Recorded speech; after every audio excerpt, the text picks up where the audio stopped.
ನಮಸ್ಕಾರ. ಎಲ್ಲರಿಗೂ trend with knowledge YouTube ಚಾನಲ್ಗೆ ಸ್ವಾಗತ.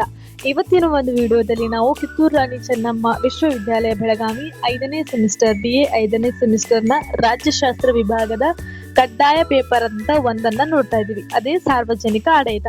ಈ ಒಂದು ಪೇಪರ್ನ ನಾವು ಸಂಪೂರ್ಣವಾದ ಸಿಲೆಬಸ್ ಅನ್ನ ಈ ಒಂದು ವಿಡಿಯೋದಲ್ಲಿ ನಾನು ನಿಮ್ಗೆ ತಿಳಿಸ್ಕೊಡ್ತೀನಿ. ಈ ಒಂದು ವಿಡಿಯೋ ನಿಮ್ಗೆ ಉಪಯುಕ್ತವಾಗಿದ್ರೆ ಲೈಕ್, ಶೇರ್, ಕಮೆಂಟ್ ಮಾಡಿ ಹಾಗೂ ಚಾನಲ್ ನ ಸಬ್ಸ್ಕ್ರೈಬ್ ಮಾಡ್ಕೊಳ್ಳಿ. ಮತ್ತೆ ನಿಮಗೆ ಮುಂದೆ ಯಾವ ಒಂದು ಸಬ್ಜೆಕ್ಟ್ ಮೇಲೆ ವಿಡಿಯೋಸ್ಗಳು ಬೇಕು ಅನ್ನೋದನ್ನ ಕಮೆಂಟ್ ಮೂಲಕ ತಿಳಿಸಿ. ಹಾಗಿದ್ರೆ ಬನ್ನಿ ವಿಡಿಯೋನ ಶುರು ಮಾಡೋಣ. ಈ ಸಾರ್ವಜನಿಕ ಆಡಳಿತದಲ್ಲಿ ಘಟಕ 1 ಅಂದ್ರೆ ಘಟಕ 3 ಘಟಕಗಳಿವೆ. 3 ಘಟಕಗಳಲ್ಲಿ 5 ಅಧ್ಯಾಯಗಳನ್ನ ಭಾಗ ಮಾಡಿದ್ದಾರೆ. ಅದರಲ್ಲಿ ಮೊದಲನೇದಾಗಿ ಘಟಕ 1. ಘಟಕ 1ರಲ್ಲಿ ಅಧ್ಯಾಯ 1.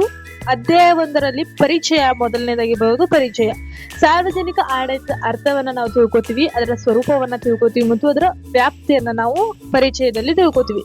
ಎರಡನೇ ಒಂದು ಪಾಯಿಂಟ್ ನಲ್ಲಿ ಸಾರ್ವಜನಿಕ ಆಡಳಿತದ ವಿಕಾಸ ಮತ್ತು ಅದರ ಪ್ರಸ್ತುತ ಸ್ಥಿತಿ, ಅದರ ಪ್ರಸ್ತುತವಾಗಿ ಯಾವ ರೀತಿ ಸ್ಥಿತಿಯನ್ನು ಹೊಂದಿದೆ ಅನ್ನೋದನ್ನ ಎರಡನೇ ಪಾಯಿಂಟ್ ನಲ್ಲಿ ತಿಳ್ಕೊತೀವಿ. ಮೂರನೇ ಒಂದು ಪಾಯಿಂಟ್ ನಲ್ಲಿ ಹೊಸ ಸಾರ್ವಜನಿಕ ಆಡಳಿತ ಮತ್ತು ಹೊಸ ಸಾರ್ವಜನಿಕ ನಿರ್ವಹಣೆ. ಹೊಸ ಸಾರ್ವಜನಿಕ ಆಡಳಿತ ಯಾವ ರೀತಿ ಇದೆ ಮತ್ತು ಅದರ ನಿರ್ವಹಣೆ ಯಾವ ರೀತಿ ನಡೀತಾ ಇದೆ ಅನ್ನೋದನ್ನ ಮೂರನೇ ಪಾಯಿಂಟ್ ನಲ್ಲಿ ತಿಳ್ಕೊತೀವಿ. ಒಟ್ಟಾರೆಯಾಗಿ ಅಧ್ಯಾಯ 1ರ ಪರಿಚಯದಲ್ಲಿ ಈ 3 ಅಂಶಗಳನ್ನ ನಾವು ತಿಳ್ಕೊತೀವಿ. ಅಧ್ಯಾಯ 2 ಸಂಘಟನೆ ಮತ್ತು ಆಡಳಿತಾತ್ಮಕ ವರ್ತನೆಯ ತತ್ವಗಳು. ಅದರಲ್ಲಿ ಮೊದಲನೇ ಪಾಯಿಂಟ್ ಬರೋದು ಶ್ರೇಣೀಕರಣ, ನಿಯಂತ್ರಣದ ವ್ಯಾಪ್ತಿ, ಅಧಿಕಾರ ಹಸ್ತಾಂತರ. ಈ 3 ಅಂಶಗಳನ್ನ 1ನೇ ಪಾಯಿಂಟ್ ನಲ್ಲಿ ನಾವು ನೋಡ್ತೀವಿ.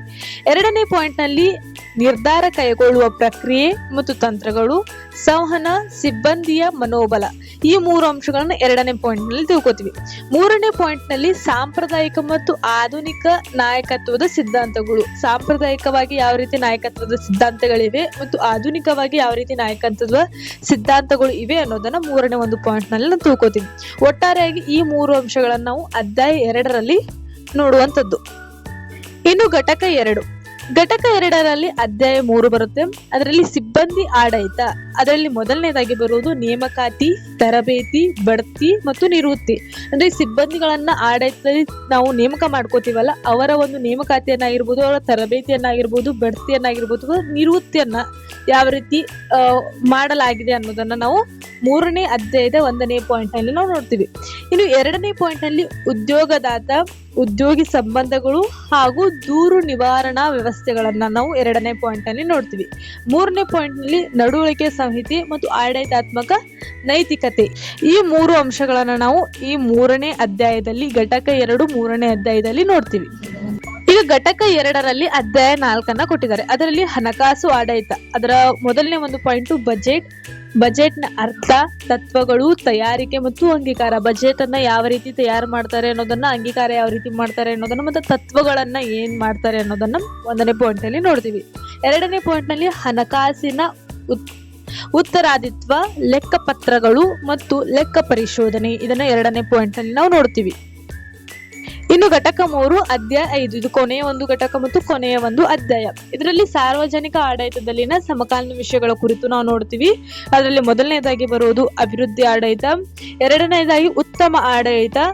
ಇಲ್ಲಿ ಒಂದು ಸಣ್ಣ ಮಿಸ್ಟೇಕ್ ಆಗಿದೆ. ಉತ್ತಮ ಆಡಳಿತದ ಪರಿಕಲ್ಪನೆ ಮತ್ತು ಅನುಷ್ಠಾನ ಅಂತ ಆಗಬೇಕು. ಇದು 3ನೇ ಪಾಯಿಂಟ್ ಅಲ್ಲ, ಇದು 2ನೇ ಪಾಯಿಂಟ್ ನಲ್ಲಿ ಬರುವಂತಹ ಈ ಉತ್ತಮ ಆಡಳಿತದ ಪರಿಕಲ್ಪನೆ ಮತ್ತು ಅನುಷ್ಠಾನದ ಕುರಿತು ನಾವು 2ನೇ ಒಂದು ಪಾಯಿಂಟ್ ನಲ್ಲಿ ತಿಳ್ಕೊತೀವಿ. ಇದನ್ನ ಒಂದು ಸ್ವಲ್ಪ ಸರಿಪಡಿಸ್ಕೊಳ್ಳಿ. ಇನ್ನು 3ನೇ ಒಂದು ಪಾಯಿಂಟ್ ನಲ್ಲಿ ಈ ಆಡಳಿತ ಮತ್ತು ಮಾಹಿತಿ ತಂತ್ರಜ್ಞಾನದ ಕುರಿತು ಓದ್ತೀವಿ. 4ನೇ ಒಂದು ಪಾಯಿಂಟ್ ನಲ್ಲಿ ನಾಗರಿಕ ಮತ್ತು ಆಡಳಿತ, ಮಾಹಿತಿ ಹಕ್ಕು ಕಾಯ್ದೆಯ ಕುರಿತು ನಾವು ತಿಳ್ಕೊತೀವಿ. 6ನೇ ಒಂದು ಪಾಯಿಂಟ್ ನಲ್ಲಿ ಅಂದ್ರೆ 5ನೇ ಒಂದು ಪಾಯಿಂಟ್ ನಲ್ಲಿ ನಾವು ಆಡಳಿತದ ಮೇಲೆ ಶಾಸಕಾಂಗ, ಕಾರ್ಯಾಂಗ ಮತ್ತು ನ್ಯಾಯಾಂಗದ ನಿಯಂತ್ರಣ ಯಾವ ರೀತಿ ಇದೆ ಅನ್ನೋದನ್ನ ನಾವು 5ನೇ ಒಂದು ಪಾಯಿಂಟ್ ನಲ್ಲಿ ನೋಡ್ತೀವಿ. ಇದಿಷ್ಟನ್ನ ನಾವು ಅಧ್ಯಾಯ 5ರಲ್ಲಿ ನಾವು ನೋಡ್ತೀವಿ. ಇದಿಷ್ಟು BA 5ನೇ ಸೆಮಿಸ್ಟರ್ಗೆ ಸಂಬಂಧಪಟ್ಟಂತಹ ಕಡ್ಡಾಯ ಪೇಪರ್ನ 1 ಸಾರ್ವಜನಿಕ ಆಡಳಿತದ ಕುರಿತಾದಂತಹ ಸಿಲೆಬಸ್ ಆಗಿತ್ತು. ಈ ಒಂದು ವಿಡಿಯೋ ನಿಮ್ಗೆ ಇಷ್ಟ ಆಗಿದೆ ಅಂತ ತಿಳ್ಕೊತೀನಿ, ಉಪಯುಕ್ತವಾಗಿದೆ ಅಂತ ತಿಳ್ಕೊತೀನಿ. ಇದೇ ರೀತಿ ವಿಡಿಯೋಗಳಿಗಾಗಿ ಈ ಒಂದು ಚಾನೆಲ್ ಸಬ್ಸ್ಕ್ರೈಬ್ ಮಾಡಿಕೊಂಡು ಬೆಲ್ ಐಕಾನ್ ಕ್ಲಿಕ್ ಮಾಡಿ. ಮುಂದೆ ಬರುವ ಎಲ್ಲ ವಿಡಿಯೋಗಳ ನೋಟಿಫಿಕೇಶನ್ ನಿಮಗೆ ಸಿಗುತ್ತೆ. ಮತ್ತೆ ಮುಂದಿನ ವಿಡಿಯೋದಲ್ಲಿ ಸಿಗ್ತೀವಿ ಸ್ನೇಹಿತರೆ. ನಮಸ್ಕಾರ.